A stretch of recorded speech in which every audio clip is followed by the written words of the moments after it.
Inside the Podcast. I've got two special guests here featured in episode 1. You probably saw them a lot in the interviews, which they did a great job with, and in the weight room. They were really pumping up and getting big swole action. But I've got with me senior captains Erica Beal and Lillie Miller, and they join us now on Inside the Podcast. Welcome. Hello, welcome. Hi, hello. Yeah, so it's game day here. You guys are getting ready to play Scotland. Are you guys starting to feel a little bit of that game day butterfly feeling of, oh, here we go, we get to play? Yeah, definitely. I mean, this whole week has been an exciting week. I think the first having 2 games this week is super exciting, and I think everyone's just ready to finally not play ourselves and find some other competition, so it's exciting. You mean you're not tired of playing against Cakes and Molly all the time? Yeah, no, love that, but it is fun to get some other competition in there just to see how we do. It'll be fun to see Petey bruise someone other than our other than myself or something. Yeah. So and Erica Beal is here now. She goes by Bill, so if you hear me use the term Bill, who started that nickname? Where's that come from? Bill came from Erica Breger my freshman year because that year we had 3 EBs. So it'd be Erica Beal, Emily Barton, and then Erica Breger. And we were like, okay, EB's not going to work for any of us. Erica's not going to work. So they were just like, all right, your last name's Beal, so let's just say Bill. So I was like, all right, I'm rolling with it. And then Erica Breger's like, everyone call you Bill from here on out, till you leave college. And I was like, all right. And then it just picked up. And then I've gotten so many nicknames out of Bill, like Billzilla, Giant Bill, all of the above. So Billy Bob. Yeah, it just rolls now. Buffalo Bill. Goes off the tongue, so you can't turn back. My favorite nickname for you is Dollar Bill. Yeah, because you are in the investment club here at JU with me. So Dollar Bill is my favorite. Heck yeah. So and Lillie, you don't really have many nicknames. You're Lillie or Lilith. Yeah, Lilith. Something to do with Lillie. That's about it, Lil. Nothing like Billzilla yet, but. So you guys were featured in your interviews. What did you think of your interviews? You saw yourself on video. How did it feel to see yourself there? I personally always am like, oh no, what did I say? What did I do wrong? How do I look? But I thought it flowed pretty well. All the clips of each captain really fit in throughout what JU is, and I think it was a very good video and pretty good interviews. I mean, I could probably do a little better with my speaking, but overall I thought it was great and really speaks out of what our team is and how we are so together and what our program is basically. Yeah, I think it's always a challenge, speaking in front of a camera. For a lot of us, we're not super comfortable yet, but it was cool to see how the similarities between all the things we were talking about the team and how it all was put together. Well, it's interesting you said that. You're not used to being in front of a camera, and women's athletics has a great history, but no one's telling the story. Mm-mm. So there's pre-prescribed athletic department videos that are very canned. Mm-hmm. Yeah. And we're trying to do something more what is it really like to be a Division I athlete? What is it like? What are the expectations? And that was, the first episode was Great Expectations. Yeah. And that was one of the big questions that we asked. Mm-hmm. And we asked those questions back in January. It's now February 12th. Yeah. So where are the expectations now? I think obviously now that season's starting, those expectations are even getting higher because the time is now to start actually grinding and putting all of our work to the test. But I think we still have a super high expectation, especially for this season. And I think that our team is slowly, working our way up to being able to reach that expectation. Yeah, I think it sets the bar from the fall. So we've got all the jitters out, the learning done. Now it's just play, get out there, put everything you've learned out there and just go out with a clear head. And all the freshmen really understand the systems and understanding what we do here at JU. So I think it just comes all to just wrapping it together and going out and winning every game like we should be and proceeding to make history if we can to go past the NCAA first round. So what's the difference between, if you look at this team, the team that you're playing on this year, what's the difference between this year and, say, 2017 or 2018? Those were both good years. Or, looking back, you guys weren't on the 2015 team, but that was a really good year too. So what's the difference? Is there a difference between the 2019 installation of this team and the previous years that were all pretty good? I think so. I think every year freshmen come in and girls just get faster and faster. I mean, we saw on our fall speed times, people literally every time we come in are getting faster and faster than previous years. And it really shows on the field. And I think our team this year, it's a younger team, but there's so much talent and like depth on our team, which is huge. Yeah, I think this year, like as we say, is the X Factor year. It's like the 10th year, and I think every year, as Lillie was saying, like they're so eager to learn and want to figure out how to be better and willing to break down film every step of the day, whether they have class all day and practice and lift, they still want to come in and learn and look through what they've done wrong and to become better. People are willing to put in extra work after we already do conditioning. So I think it's just everyone really is eager to win and get that W this year. So the X Factor, year number 10, there's a couple phrases that we use to describe 10 figures of 10 growth. Like there's a phrase in business called 10X, and 10X is like that amazing time when a business just explodes to 10 times growth. And I think sometimes too often we look at teams kind of as limiting factors, like, well, this is the team that it is and this is what it will be. And I think that's such a bad way to look at life. It's almost like, well, I'm meant to be in the middle class, so I just will be in the middle class my entire life. Yeah. So like year 10 is interesting from that standpoint because it doesn't have to be just a continuation of 2018. It can be something totally different and unique.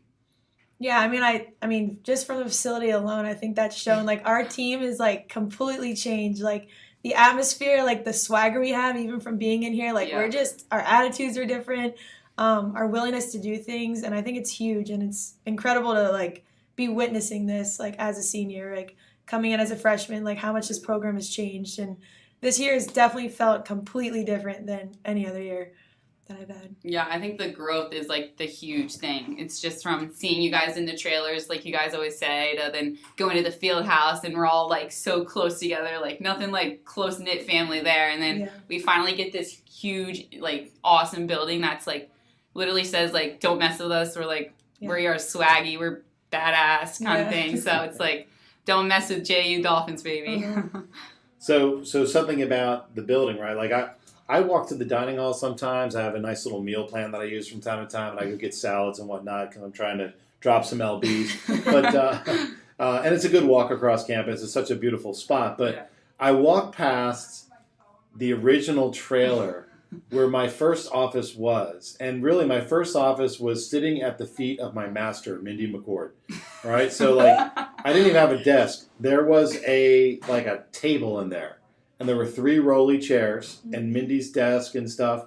And she had a nice, like, long, narrow office. So it was, like, maybe a little bit less wide than the office I have now, but longer. Yeah. So, like, I would hang out there and, you know, I had nowhere to put my stuff. I kind of created space. Like, I kind of moved right in. But I remember things that would happen in that old trailer, like animals would crawl into crawl spaces and die. And we'd, like, wonder what the smell was. And there was a raccoon that got stuck in the pipes, and you know, it was like crazy. And then there would be like green slime, like, you know, mold or moss. Moss grow in Florida. Everything grows, right?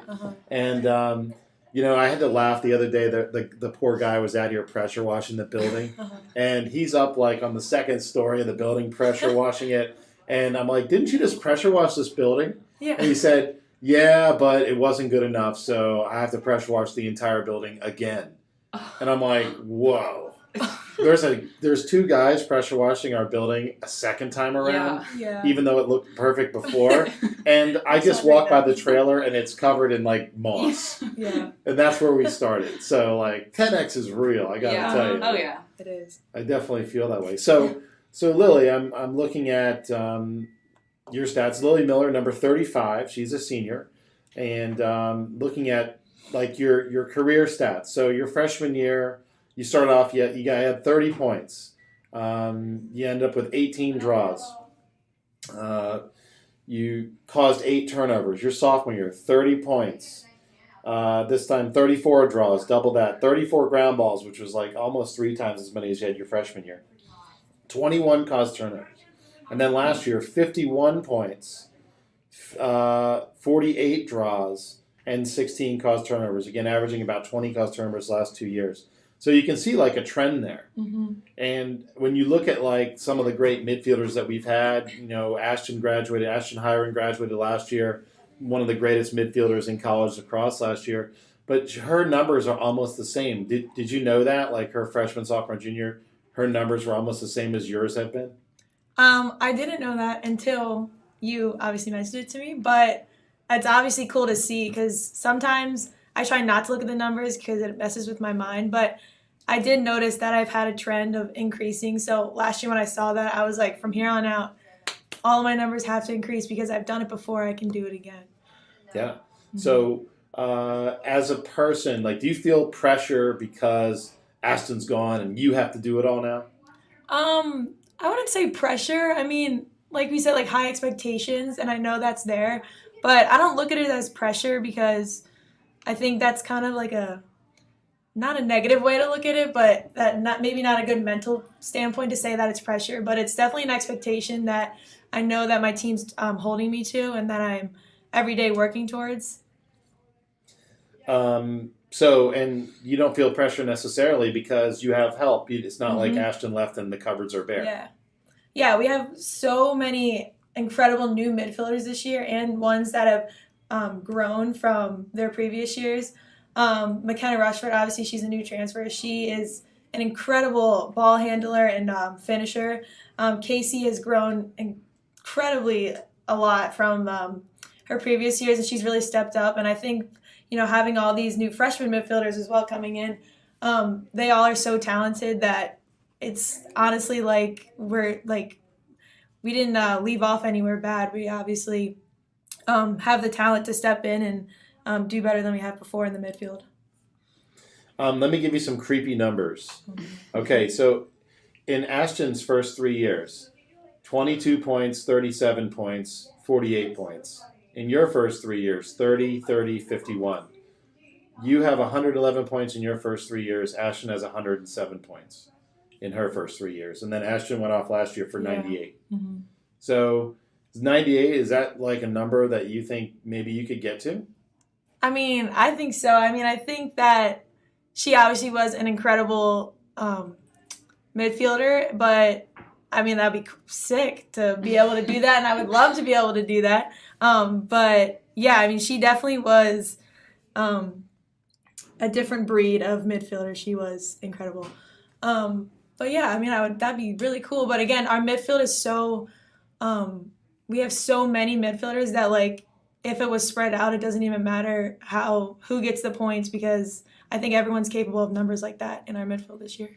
Mm-hmm. Also incredible, her shooting percentage her first 3 years was around 40%, and so is yours. Your shooting percentage is 38.2 in your first 3 years. Mm-hmm. The difference really was in her game was she was 47% her senior year shooting-wise, so she just kind of did a better job with her shooting. Mm-hmm. So it's definitely something you could do.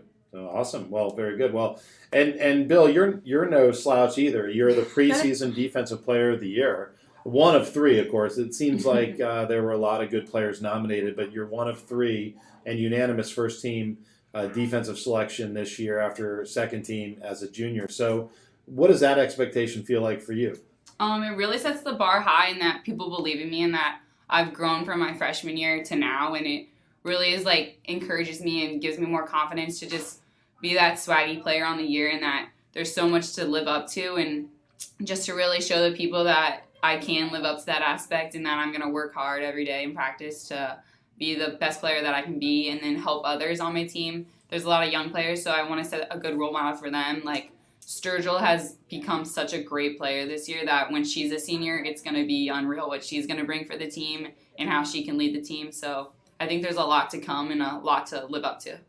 So looking at, like, your career, your freshman year was kind of like this missing season. Yeah. 2 games played, no games started. That means, we sub a lot, and you barely got in. Yeah. I mean, it's and for someone that's athletic as you are, and that was a pretty good defense. We had, a lot of good talent on that defense. And we had some seniors, too, with Bauer and Cesari, and, it was almost like a whole group of older players. Yeah. And then, sophomore year, 20 games played, so you played in every game. You've played in every single game since the start of your sophomore year. Yeah. So what's the difference between, freshman year wipeout and sophomore and junior year contributing? And in both those years, you were on the all-tournament team.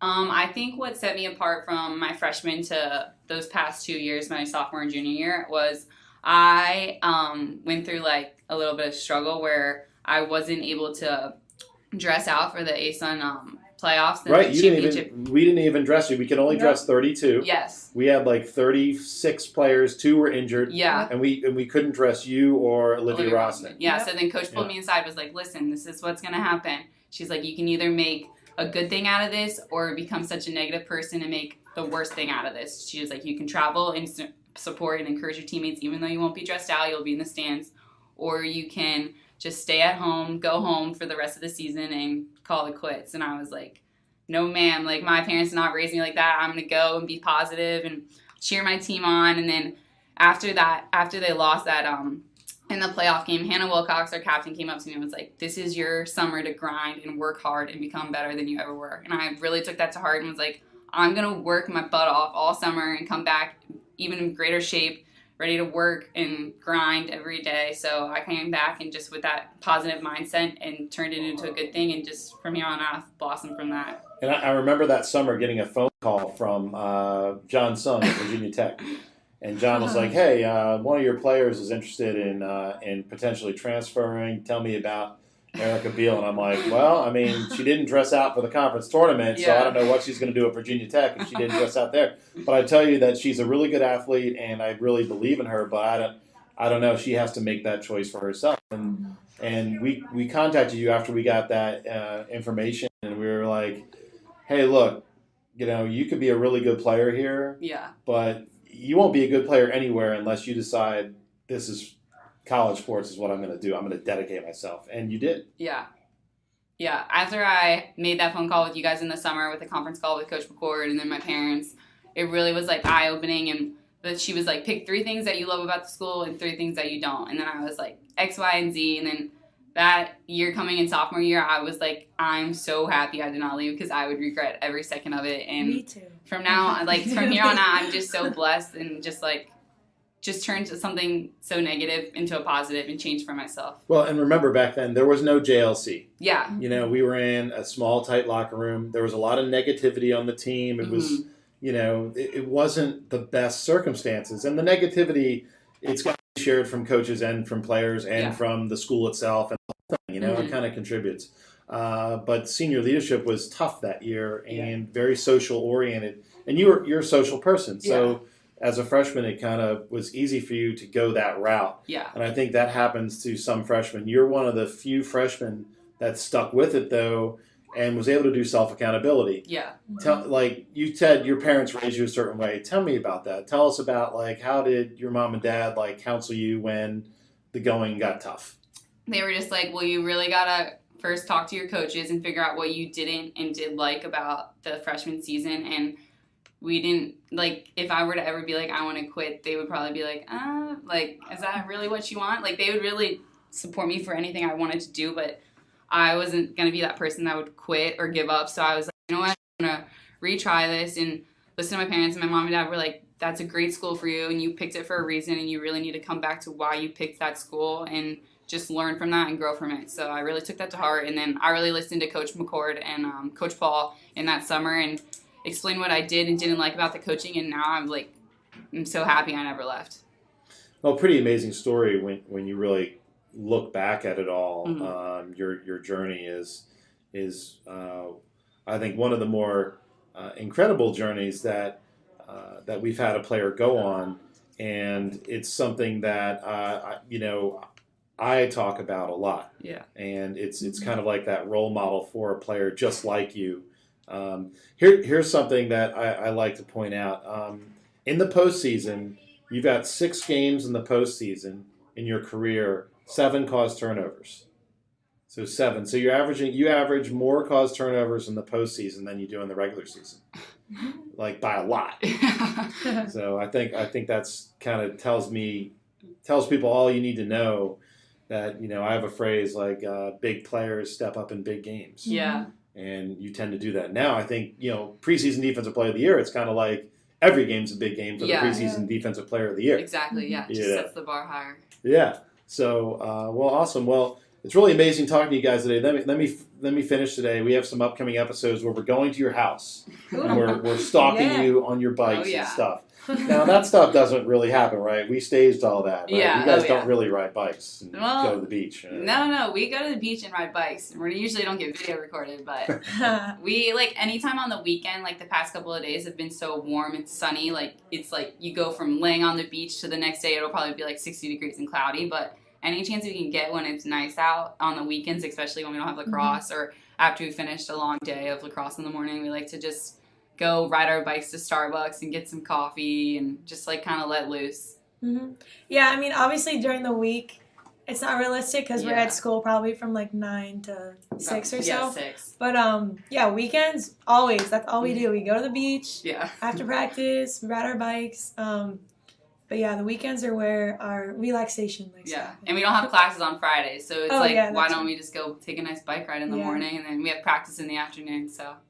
And I don't want to spoil episode 2 because that's where we really have a lot of the footage, but Jeannie, no beach cruiser. Yeah. No, she does regret that because she had a skateboard and we always wanted to ride around with her instead of just like walk next to her when she was riding.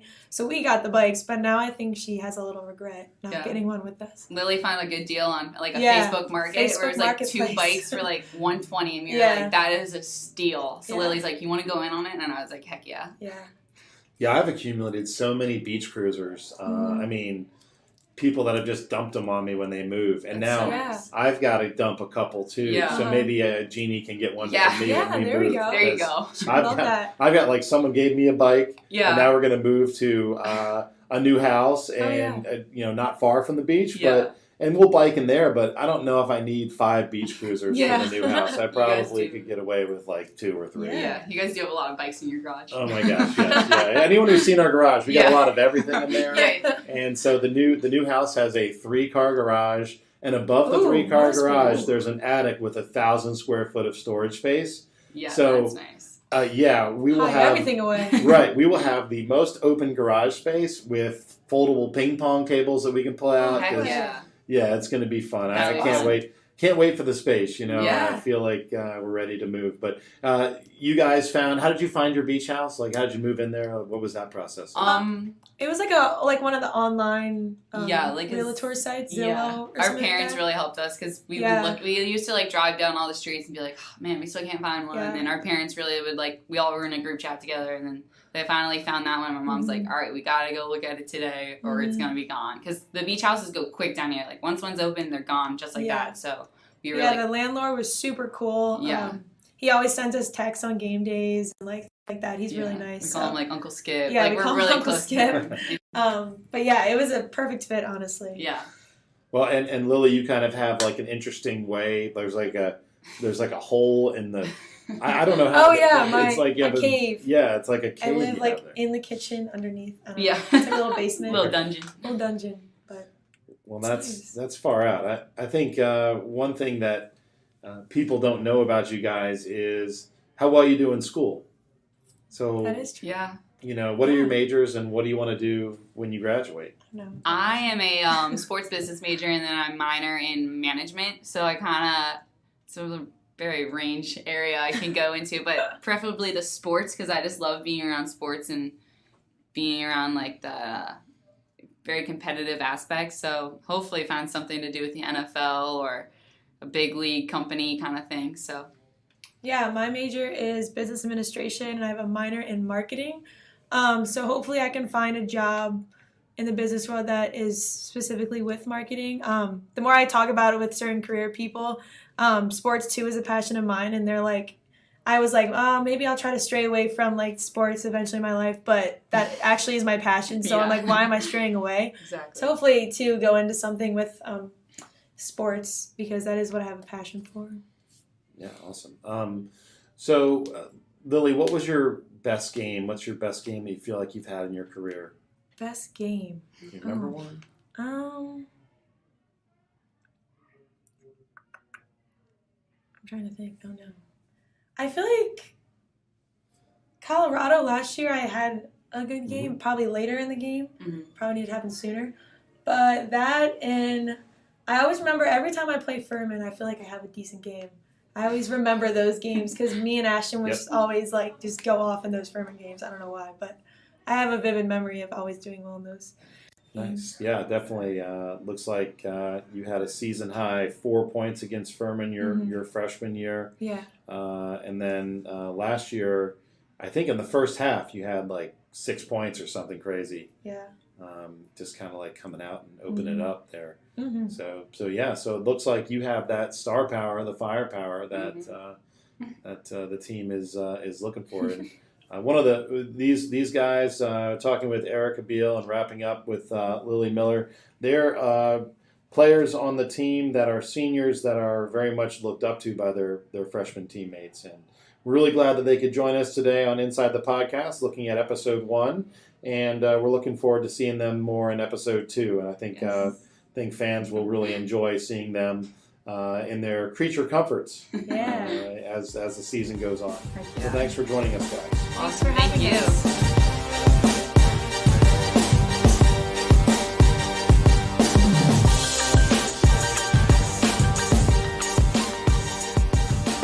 Well, that's a wrap on Inside the Podcast, looking at episode 1.